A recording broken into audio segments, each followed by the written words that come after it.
Ленинград. Ул дөнья тарихында камалышта калып та дошманга бирешмәгән, исән калган бердән-бер шәһәр. Ләкин нинди югалтулар бәрабәренә, моны үз күзләре белән күргәннәр генә тасвирлый ала. Быел Ленинградны камалыштан азат итүгә 72 ел. Герой шәһәрдә яшәүчеләрнең каһарманлыгы еллар узгач та онытырлык түгел. Бала чагы ачлык һәм үлем белән көрәшүдә үткән шундый кешеләрнең берсе шушы йортта яши. Жанетта Кублицкая Ленинградның үзендә туып үсә. Иске йортның кечкенә генә бер фатирында әти-әнисе туганнары белән гомер кичерә. Сугыш, камалыш дигән вакыйгаларны тулысынча кабул итәргә яше бәләкәй булса да, авырлыкларны җитәрлек татый ул. Ведь в такое время люди рано стареют, а дети рано Ул чакта кешеләр иртә картая, балалар тиз ылгая. Барысын да аңлый идек. Еш кына сирена улый башлагач подвалга чаба идек. Бик куркыныч булды. Эвакуация вакытында безне солдатлар машиналарга утыртып алып киткәннәрен хәтерлим. Үлмәсеннәр дип ашарга бирми иделәр. Уртага сөт тулы фляга китереп куйдылар һәм без шуннан берәр кружка сөт алып эчә идек.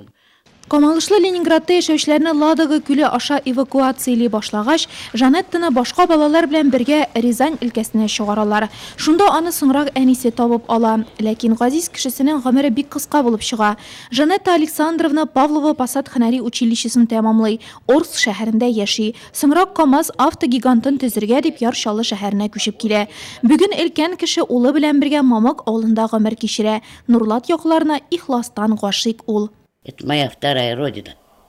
Бу минем икенче ватаным, ә монда кары гына ни тора. Биредәге табигатьтә курортлар тезеп булырлык, һәркем сокланырлык бит.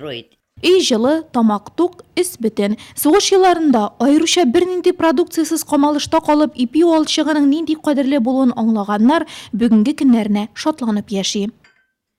Помню, как кто заклеивал, не знаю, бумагой вот так окна. Әле дә хәтерлим, тәрәзәгә пыяла ватылмасын дип ябыштырылган кәгазьне йыртып чәйни идек. Шул кадәр ашыйсы килде.